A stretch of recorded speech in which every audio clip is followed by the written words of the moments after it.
Hey, all you crazy Questin' peeps, this is Spencer from Quest for Adventure. Obviously, just wanted to put something before this episode to kind of explain any strangeness that you might hear throughout it. If I haven't already mentioned it at some point prior to this episode, my laptop, or at least previous laptop, was going through a slow and painful death throughout the last couple episodes anyway. This episode that you're about to hear was definitely the last nail in its coffin, and it was a big, gross, and greasy and grimy nail that went in very painfully. Which is to say that a lot of my audio on this one was really bad or non-existent, to the point where all the Searil stuff, for now, is kind of gone. So what with the way the last episode ended, it can make sense where two things can go on in tandem. We're in different places. But the stuff that David and Bowie, or rather Grayson and Cecil, do in this episode is really interesting, and we think stood up well enough on its own that we could keep this going for an episode. It's going to be shorter than normal, but it's really interesting. Some cool stuff happens, and we have more stuff coming down the pipeline soon. So pardon our progress, and sorry, I have a new laptop, and this shouldn't be an issue anymore, at least if you can understand what I'm saying right now. I hope and pray you can. Anyway, enjoy the episode. See you guys. Previously on Quest for Adventure. Searil, when Cecil appears next to the portal and falls through, the creature swipes his hand upward, and it disappears. Questing's all we know, and it's all we'll ever have. We'll never live a life of normalcy. Don't you feel too sorry, 'cause it's really not so bad. When we die, we'll die poetically.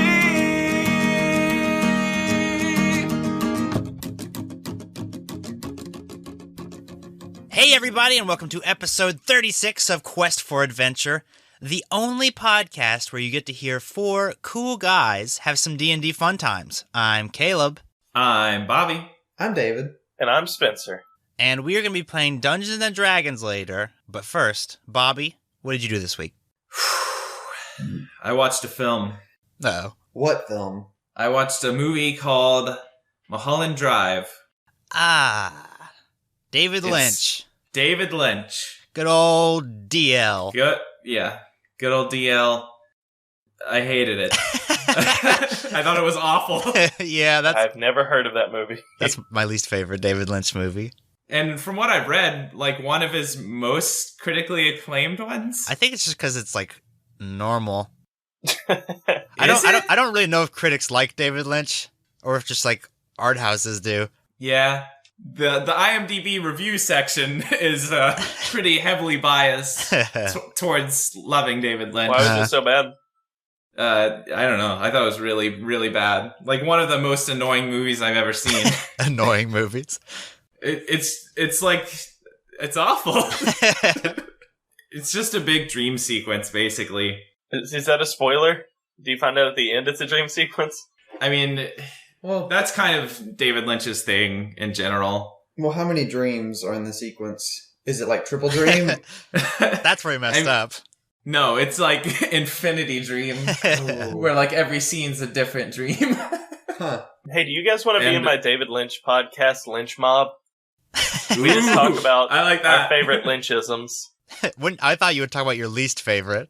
No, it's Yeah. a very positive podcast with a very negative name. That's actually the motto. And then the other day, I couldn't sleep, and I watched Lethal Weapon for the first time. Ah, that's a fun And, movie. Yeah, it's a fun movie. I liked it a lot. It's very different than the rest of them. I haven't seen any of the others either, so Oh. they're all on Netflix. So Oh, well, they're all fun. Much Even more fun than a David Lynch movie. yeah, I think that's the tagline. For Lethal Weapon. yeah. Yeah. Or the Lynch Mob, where we're talking about how good it is. Lethal But not Weapon's how more fun fun it than is. this. Right, we're admitting that it's more fun. Yeah. Right. But yeah, that's a good movie. I like how crazy Mel Gibson's character is in that. Yeah. He's He's like like a psycho. easily the highlight. Although there's a really funny scene at the end. Spoilers for those that haven't seen a 30-year-old movie. There's a pretty great scene where he like fist fights Gary Busey for like 8 minutes. Yeah. That's Like funny. the cops are there. There's like 20 cops there. There's a helicopter shining a spotlight on Mel Gibson and Gary Busey as they fist fight. And like no one's doing anything about it. But like Mel Gibson's character is crazy, so he's like, "You want a shot at the title, punk?" And then Gary Busey's also crazy. He's like, "Don't mind if I do." And they just start fighting. And even like Danny Glover's character gets really crazy. He's like, "Break his neck. Break his neck. Do it. Yeah. Do it. Do it." He goes full Palpatine. But yeah, it's a fun 80s movie. Mm-hmm. What about you, Dave? What did you do this week? Woo! So we're planning a restart race. What is that? No one knows what that is.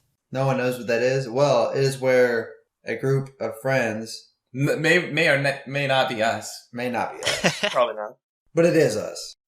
But they take old Pokemon games and they restart them at the same time, and then battle at the end after 24 hours. Pretty good time. But anyway, more realistically, after after like 5 hours, yeah. after we play for 5 hours and then watch Garcia's a wing. movie, maybe read the first page of Harry Potter.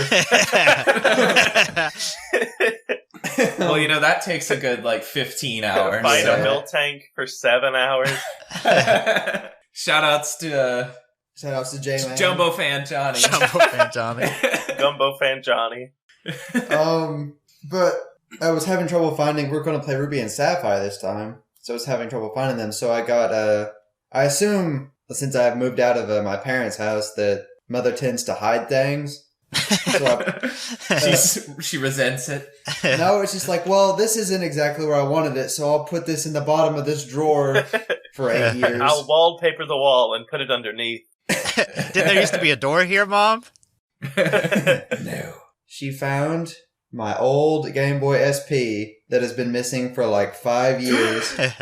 So it's pretty crazy. It's the old black and silver one with my blue version in it. Oh man, So that's yeah, almost I more lost exciting. Did you Yeah, have really it's- cool Pokemon on it? Or yeah, it's actually the last time I played it was from an old restart race. oh, well, there you go. From like 2012, Yeah, maybe 2011. 2011. And I've been playing ranked Overwatch, and Zenyatta is really good. Mm-hmm. Yep. Preach it. Anyway, Come on now, so that's what I did this week. Spencer, what did you do this week? man. Oh man. Man! Oh, Double cheap. This week has been a little rough. man! Yeah. Woo! Let's go! I'm on the job hunt, kind of, and I had a couple interviews with a place. I have another one today, actually. So that has been hectic because, like, I know you're not supposed to feel any loyalty or whatever to a previous job, but I feel weird, like, going on my lunch break and, like, all right, we have to speed this interview along. I'm cheating on my girlfriend for you, job. Like, it's really strange. Then it's football time here in Knoxville, which You know what they say? I wish It's football time. which is a thing you basically, like, it's actually a thing here. Well, let me explain. Like, Morgan, my wife, is a grad student at the university, and all classes were canceled on Thursday for the game. Wow. For football time. Yeah, because they take all the commuter and student parking and they sell it to people. Now, here's the thing. Classes are canceled. Morgan has one class a week. A majority of her time is spent doing research work. That was not canceled. So she had to get to campus, and there were no parking spaces. So I got up early and drove her to campus in the morning, upset because they sold all the parking spaces she's paying tuition for. And then on the way back, I was just about to get off on the interstate exit where we live, and my tire blew out. I have never seen a tire get this devastated before.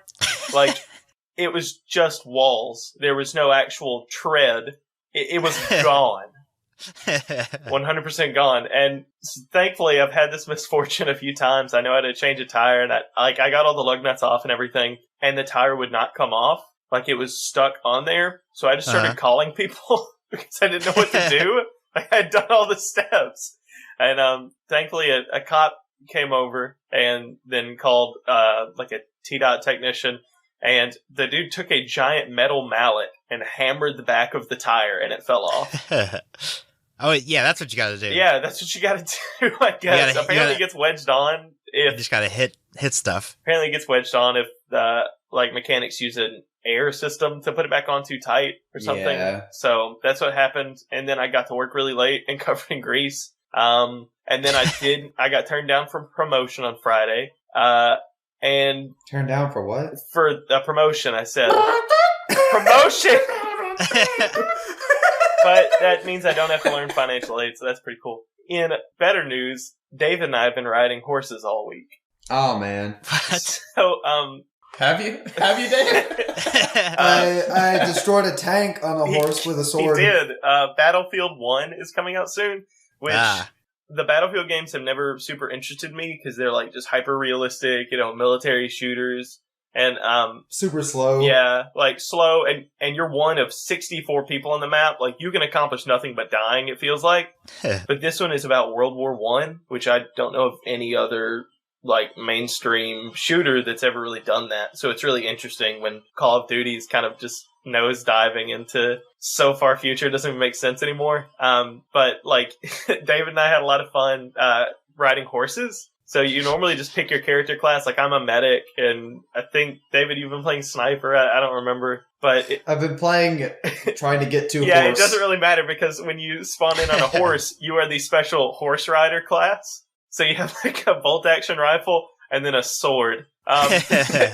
And there's on the map that's in the beta, it's in open beta right now, there's a train that rolls through. So whichever team has like domination of the point, they have the train. And David was fighting a tank on a horse. So basically in this game, I don't know if they're going to fix it, but if you are not in a vehicle and a vehicle comes after you, you're done. Like there's no questions about it. Well, David was on a horse, which is almost a vehicle. And he was using his sword and just like doing sweet horse tricks off of it.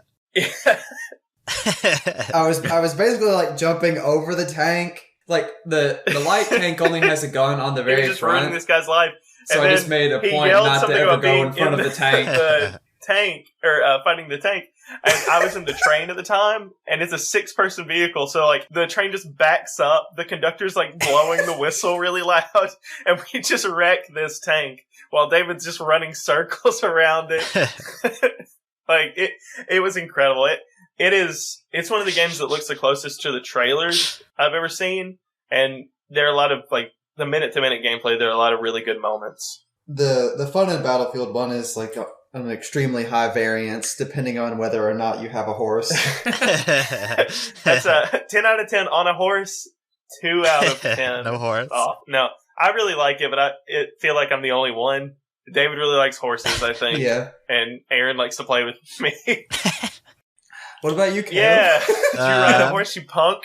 No, I didn't ride a horse this week. This week, so like every 2 months or so, I start playing a new game. Here's basically the flow chart of my life. I start playing a game. Okay. And then I get really into it. Yeah. And then I want to be really good at it. Ooh. But then I realize that I can't be really good at it. So I just play StarCraft. So that's what I did this week, was just not did anything but play StarCraft.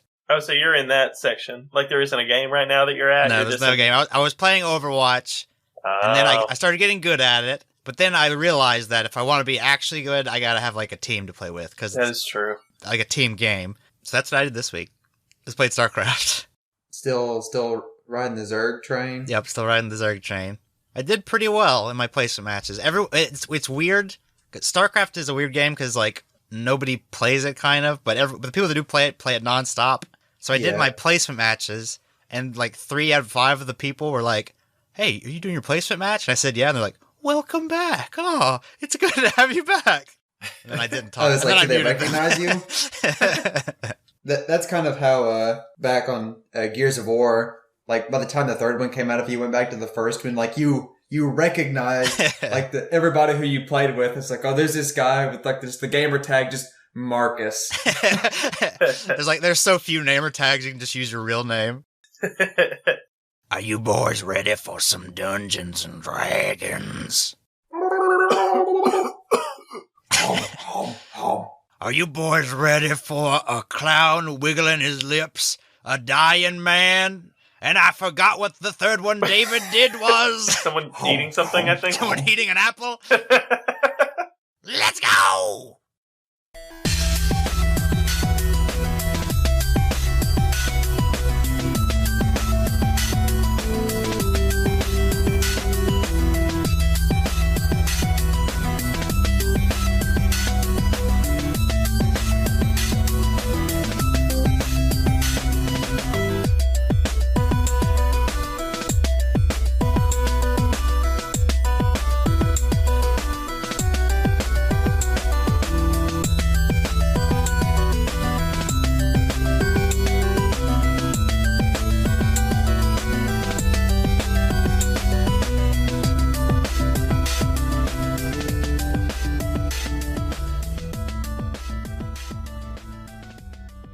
Grayson? Cecil? Yes. You Gressel, now one person? Yes.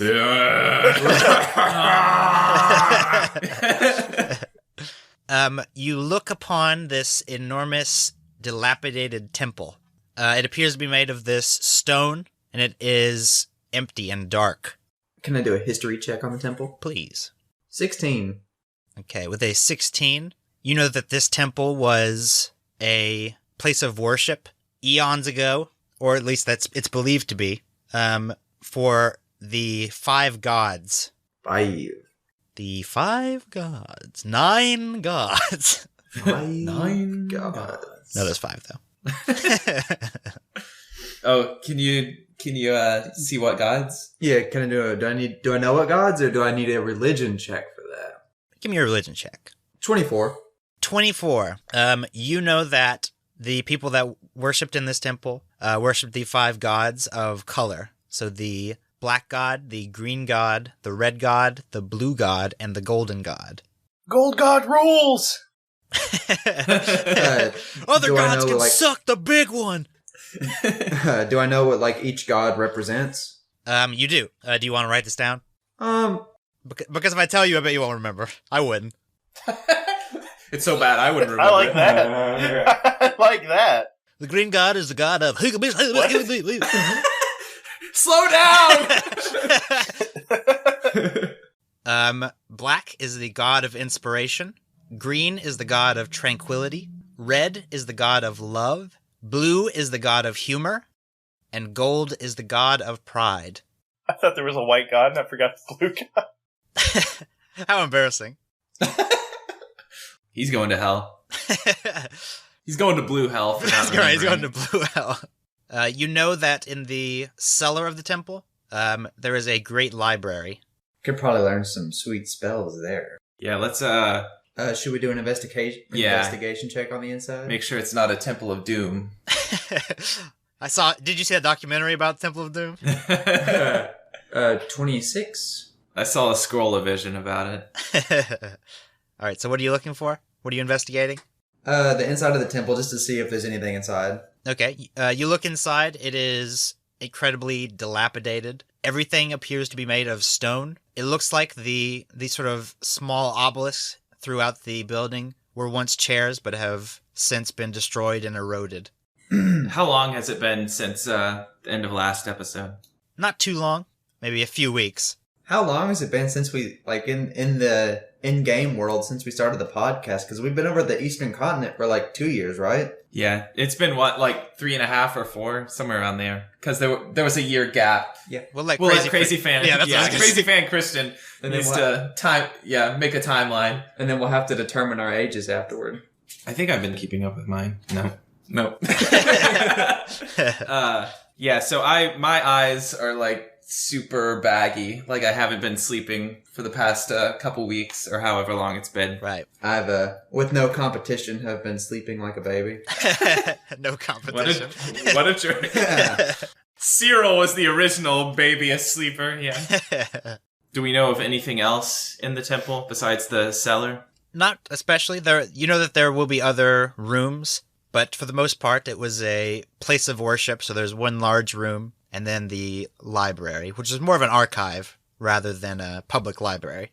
So the temple is ancient. Who knows how old the writings would be? Yeah, let's I'm go. going to do an Arcana check, see if it's like warded or anything. Yeah, sure. 27. You can tell that everything, from what you can see, it does not appear to be trapped or magical in nature. Yeah, let's head to the cellar. When you enter the main room of the temple, it's this large room with a very high ceiling. You see that there are what appears to be stained glass, these 5 columns of stained glass with the representative colors. And in the center of it, there appears to be these large coins of the god's colors. And then below each of the stained glass is a doorway. We assume that Searil is in the black. realm with the black god. Yeah. But we could do some exploring to see what the rest of this temple has to offer. Let's start with gold. See what it does. All right. And head in the gold door. So you head through the doorway, and you see that on the other side of the doorway, you can actually see all the other doors, so they do lead to the same place. Sort of a small hallway. You can head east or west. East appears that it heads upstairs, and west appears that it heads downstairs. We should check upstairs first. Okay. You walk up this fairly long staircase. When you reach the top, there is a wooden door with a iron handle. It is closed. Is it locked? It does appear to be. I can thieves tools it. Natural 20. Natural 20, Okay. 27. You are able to open the door. It opens silently. You push it open. You see in this room, it appears to be a small classroom. At the front of the classroom, there is this corpse sort of laying at this desk, huddled over this desk, and around it it's filled with flowers. Should I do an investigation check on the body? Yeah. 20. Jeez. You can tell by the way that he's dressed that he is probably or was probably a priest of some kind. And you also notice that the flowers, some of them are very old, but some of them are new. Like that they've been planted recently, or they're just like perennials? They are not growing, they have been placed. Like they are bouquets. Does he have anything else on him? He is fairly ornately dressed, so his clothing could be worth something. Other than that, no, it's all cloth, some cheap metal, shiny cheap metal. So what's weird is that somebody felt it important enough to pay their respects and bring him flowers, but not to bury him. Not important enough to move him from his desk. Right. Investigation, Cecil. I don't know, man. Let's I got the detective hat and like writing down on my notepad. A deerstalker cap, smoking pipe. Doesn't appear to be anything. Can we check the desk? You could. He's huddled over it, so you'd have to get past him to the drawers. Well, he's dead, so we can just push him off. Yeah. Oh no. I just push him off. All right. As soon as you touch him, he turns to dust. No. A pair of clothes falls to the ground. All right. Anything in the desk? I start rummaging through the desk. In the desk, you find that it is filled with platinum. Oh man. Yeah. You're gonna want to carry some of this. How much platinum? It is filled to the brim, more than you can carry. Well, We'll come back later. Well, who's Searil?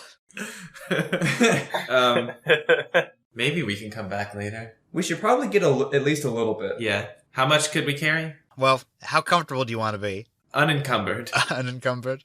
Maybe 600 pieces of platinum. What, did they make like 300 for Searil? Or Cecil? Yeah. 20 for Searil. 20. Searil will get one. Look, we found 3 pieces of platinum. We meticulously count it out so we can. I think I can carry This 6 seems of like it's getting a little heavy. And then we go down to the cellar. Okay. As you head down the stairs, it gets colder and colder as you travel, and the stairwell appears to be covered in these cobwebs. They're sort of hitting Grayson in the face. I put my shield in front of my face to knock him away as I'm walking. Okay. This is the first time the shield's been used in the podcast, everybody. Yeah. Explicitly. So everyone, change your imagination. He has a shield. Yeah, so we just go down the stairs. Once you make your way to the bottom, you see that there is an open door, and as you walk through it, you see this enormous cellar filled with rows and rows of books. And there is no light, so it is very dark. I guess I'll just start I have dark vision, so I'm going to kind of start looking through the books to see if there's I start looking for books to see if they are any spell books or anything. I don't really want to light a torch around all these books. Yeah. So I guess I'll just hold on to Cecil's shirt as we walk. Okay. By walking around, you've seen that the books appear to be colored. The rows are sort of the different colors of the bindings of the book. Is there anything that could... some sort of... any spell books, maybe for, like, light spells or anything? Which section would you like to look in? Probably gold Okay. first. And just sort of... any sort of illumination magic. Okay. So you're trying to make your way to the gold row? Yes. Okay. I would like both of you to make a perception check. Perception. 10 for Grayson. 5. Okay. So you both walk towards this bookshelf. What are you carrying? Do you have any packs or anything like that? I mean, I've got my backpack, my explorer's pack. What do I have? I guess pretty much just like my wand holster. Like a dagger on one side. I guess a light crossbow on my back. All right, Grayson. You feel this sort of small tug on your backpack as you head towards the golden row. What was that? I don't know. Was that you? Is your mage hand behind me right now? Behind you? Well, no. Did they bring Cyril's giant gross mage hand with them? I think he's probably babysitting. We'll just Spit it, look, see if you can see anything with your dark vision. I turn around. Do I see anything? I give a quick scan over the room. Do I need to do investigation or anything? Yeah, you can give me investigation, you give me perception, either one. Or both. 18 in investigation. And a 6 in perception. Okay. You don't see anything, but you do see this sort of... the floor is covered in this dust, and not just where you've been walking, but there is a separate path that had led towards Grayson, but it seems from nowhere. It sort of begins in the center of the aisle. We got ghosties. Yeah, we're definitely not alone, but if he's just tugging, it's probably not bad. Alright. just tugging. As long as he keeps his tugging to himself. You're speaking out loud right now. Yeah. Any ghosts out there? We don't mind if you're tugging. We're not here to judge you, ghosts. Just don't tug inappropriately. That goes to you too, audience. Alright, let's just keep going towards these books. Okay, so before you do that, I would like both of you to make another perception check. 20. 18. So as you both examine these paths through the dust, Grayson, you see behind Cecil, this long arm sort of stretch out, sort of runs its way over his back. That's spooky. It's dark and you can barely make it out. What's spooky? Nothing. Let's keep going. All right. As you look at it, you turn around and begin to speak. The arm sort of disappears into the bookcase. Look, ghosts! I just want to light things up so my buddy Grayson can see without burning your house down. That's my favorite, David. All right, are we at the bookshelf yet? You are. You still can't see anything. I'm gonna look for lights. You just watch out for ghost hands. Yeah, and if a ghost hand gets close, I'm gonna give him a chop. All right. So looking through the books, it appears that most of them are histories and diaries. Doesn't appear to be any that are strictly about magic. So what's next to what? So we're at gold. Right. And is it like it's a big circular room, correct? Correct. So what is adjacent clockwise? Clockwise. So gold is the last on the far right, basically. When you walked into the room, it was on the far right. Okay. So we're going counterclockwise then. Right. So counterclockwise, it starts with gold, then blue, then red, then green, then black. Let's look for some funny jokes. All right, so you go to the blue section now, right? Yes. And once again, I would like you to make a perception check. 13. 5. All right. So this time, Grayson, you do again see the hand sort of reaching up to Cecil. Chop! This time it is reaching from the ground. Would you like to chop it? Chop the ground. Give me old chop. Woo! Yeah! Man. Nat 20 chop. Okay. That is a hit. Are we not going to talk about how you opened the black hole in a library? All the books just fly off the shelves? Are you just chopping it with your hand? Yeah. Okay. Oh, okay. Oh, not a Chopin, just a regular chop. Right. Come on. Come on, guys. So seven chop damage. All right. You chop it. When you do, you feel that it is hard. And then you see, as soon as you hit it, this sort of creature appears, almost as if it had been cloaked. It is this sort of large beetle with large glasses. Oh, gosh. And it goes, "Hey!" What? Ah! Ah! Okay, now that we got the screaming out of the way, who are you? You see that this beetle is holding a few pieces of platinum. And he's sort of sniffing them and chewing on them. And then he speaks. That's our money. Man, "It's mine!" is it? He takes Where it, was it? Puts it in his small backpack. "Who are you guys?" Hey, I asked, where'd you get? Where was that platinum when you found it?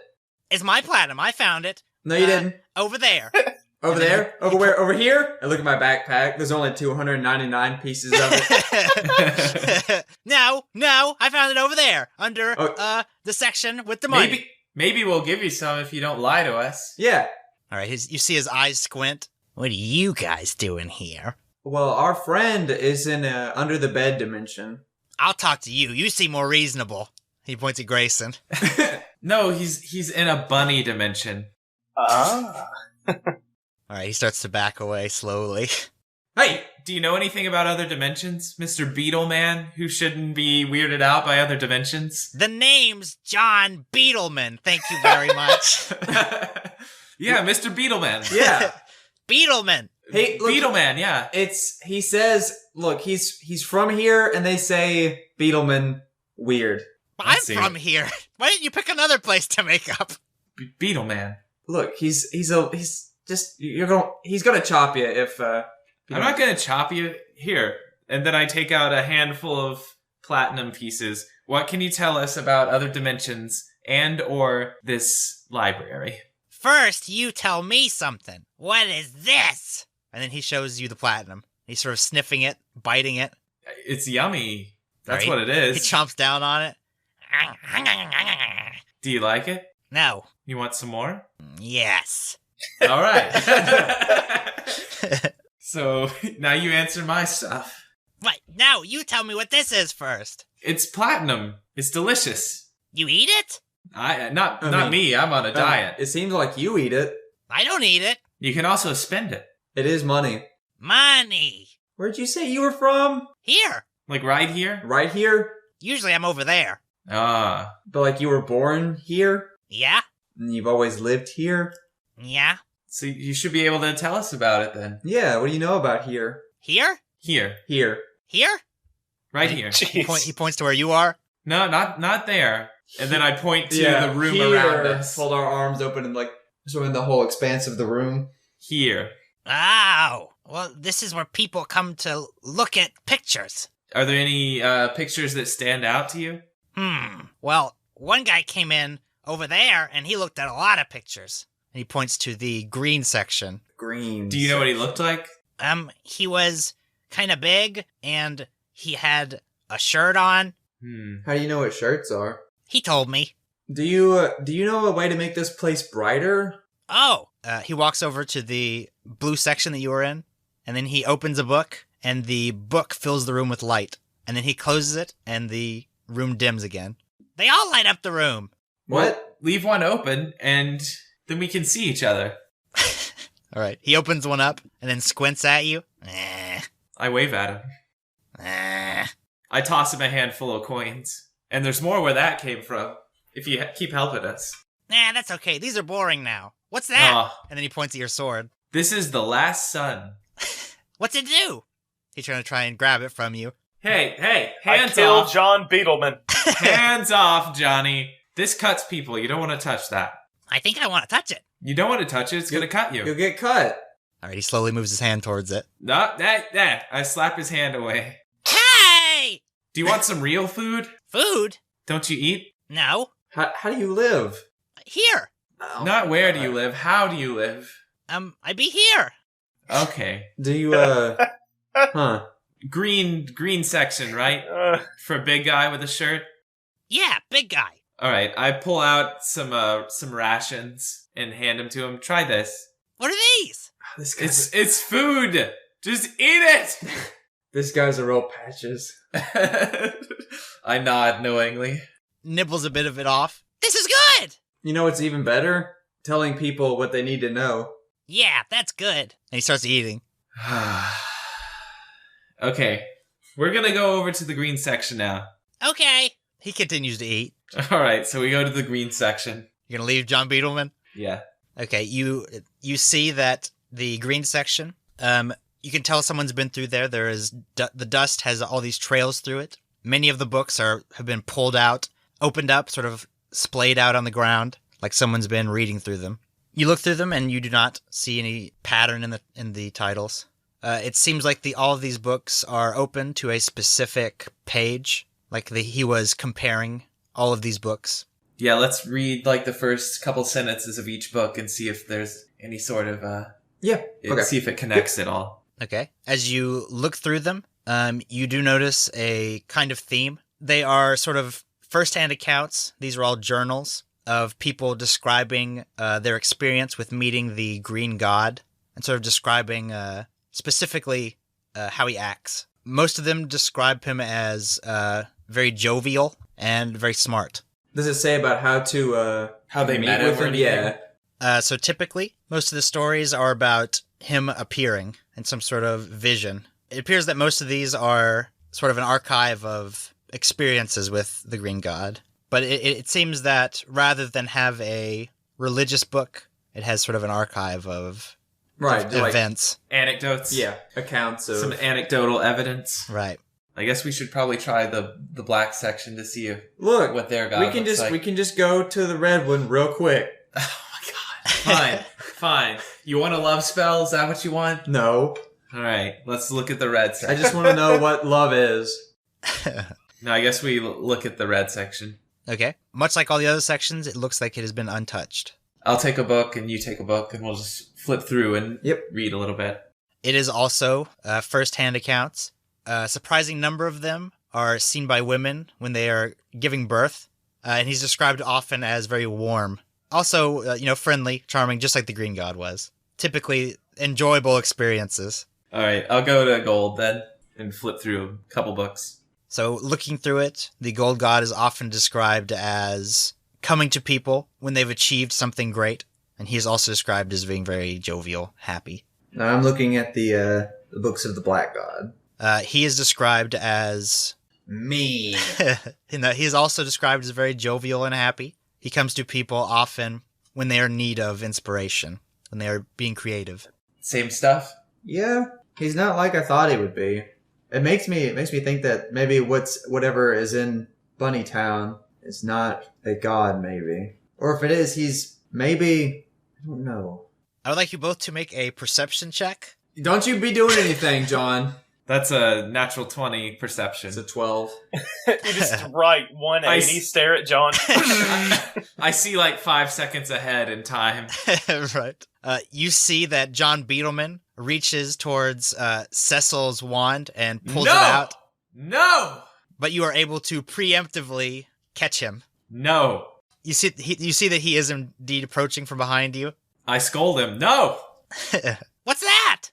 And he points to Cecil's wand. Don't worry about it. It's nothing. Just a stick. See, I start waving it around. It doesn't even do anything. It's stupid. It's only idiots would carry one. Yeah. What's a stick? It's wood. Let me see wood. You don't want to see wood. You don't want to see it. It whacks you on the head when you're not looking. I don't want to get whacked. Well, then don't worry about it. Okay. That's so hard. I'm watching you. Alright, you see his face covered in rations. Did the big guy with the shirt have a name? Name? It's like, yeah. Well, you know how your name is John Beetleman? Yeah. Well, did he have a name? Guy. That is a pretty cool name. Have you ever seen any gods here? Gods? You know, like, people that appear to be jovial, like, you know, how, like, sometimes, like, you see them just out of nowhere? Like Guy. Kind of. Did he come from outside, though? Outside? What color was Guy? Green. Green. Well, what did Guy say? Nothing. Well, John, you suck. Is there anywhere else we can go? It appears that there is sort of this altar at the end of the room. See, put a gold book up there. Alright. I put a gold book on there. Do you open it or close it when you put it up there? Open it. Okay, when you open it, this woman appears. sort of translucent and golden above it. And then she begins to speak, and she reads the dialogue that's in the book. What does he say? Well, it begins, she's very young. It talks about her family, her job. Skip to the pages where it talks about meeting the god. You flip through the pages until you see something mentioned. She was a seamstress by trade and very good at it. One night she was working on her mastery of seaming. She was up very late, and then she describes seeing this god. Skip to the end. She dies. It's a bad ending. Well, I didn't know. Maybe to almost the end, see if she talks about like how the god affected her life or something like that.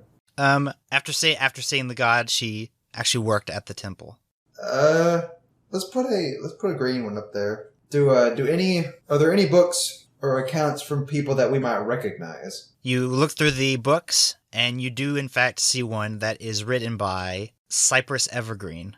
Ooh, yeah. Yep. I guess I know who it is. He was I wasn't part of the Lords of the High Realm. But I mean, that seems like it would be kind of big news. Yeah. Okay. So I take it, and then I put it up there. You do in fact see a very young-looking Cypress Evergreen. He describes how he was originally an altar boy. Then he left the church and began to study wizardry. He studied out in the woods alone, and one time the green god visited him. What did he say? He didn't say anything. He just sort of, his presence was there. It was very moving. And then he became like a homicidal monster. And then as you keep reading, it leads up to him becoming an old man, and the story ends when his wife was murdered. Did it say about what? It does not. It's a lot more confusing as he gets towards the end of the book. So he's going crazy. Alright, I'll go back over to the black section. Okay. Do I recognize anybody from that section? You do. You see one that is written by a Jamenko. I start to well up as we get the black Jamaica book. Okay. I grab it. Give me that! You don't even know him! I mean, that's true. I was gonna ask you who it's it just was. Africa written out. I know he was pretty dank, but He was the first one we lost in another dimension. the first. You've lost more than one? Yeah. I opened the book. Take a look. Alright, I put the book up there. Oh man, we're gonna see like a young Jamenko. You do in fact see a young boy, a human. He speaks about how he grew up with his brother. They both lost their parents when they were young. As he grew older, he met a woman named Mabel, and they fell in love. They were both practicing to become wizards. One night, he was struck with a terrible curse, and he became a cat. For a long time, he was unable to speak, only make cat noises, and he watched as his wife got older and older, and then eventually passed away. After a long amount of time, Jamenko learned how to speak and act normally. It talks a little bit about how he joined the company that you've all been a part of, except for Cecil, I guess. Jamenko's Adventure Emporium? Yeah, Jamenko's Adventure Emporium. It speaks about specifically that when he would go to sleep, he would have these terrible nightmares, but that they would inspire him. And then this book also ends preemptively. Where does it end? The last thing that was written about it was the battle for Whetstone Castle, right before it. So am I in the book at all? You are. I point to my name. Look, I'm in a book. Who is this Gil fellow? Oh, God. I just fall to pieces. You see this large antenna pop up on the top of the beetle's head, and it begins to glow, sort of a blinking yellow light, and then you see him scurry over to the black row. What are you doing? It's time to work! You see him start to pull books off the shelf, and then with his elbow, he starts rubbing it, erasing everything in the books. He's sort of just going through all the pages, erasing everything that's written in the books. The end.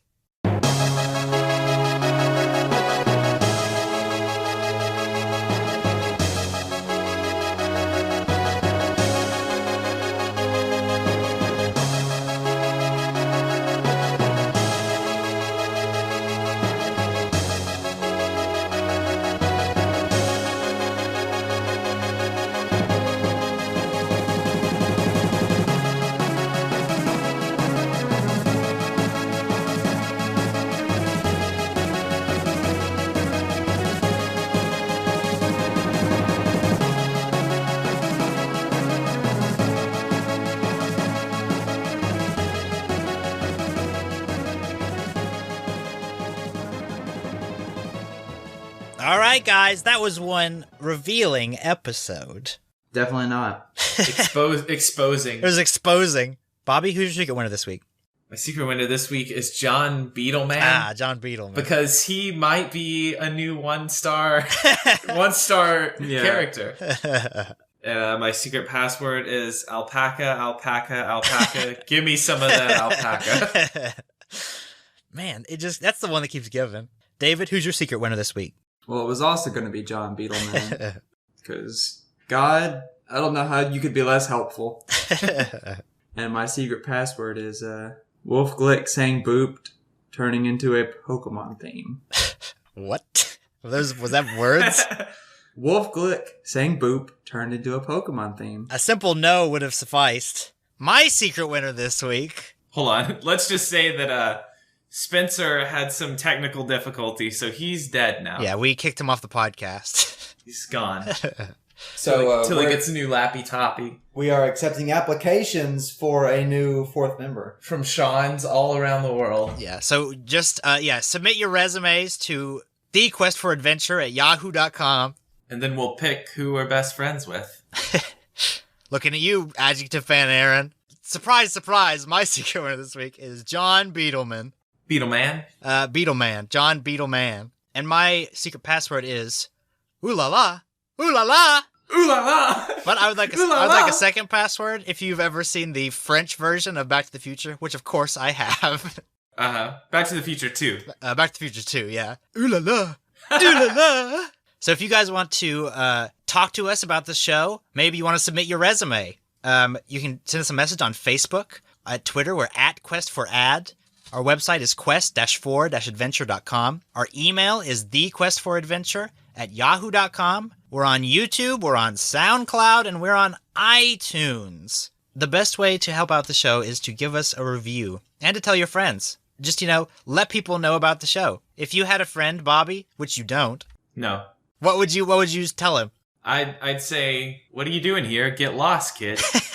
Yep, and that's why he has no friends. So whatever the opposite of that reaction is, do it to your friends so that they'll watch the show. Thanks for listening, everybody. Bye-bye. See you next time. Bye-bye.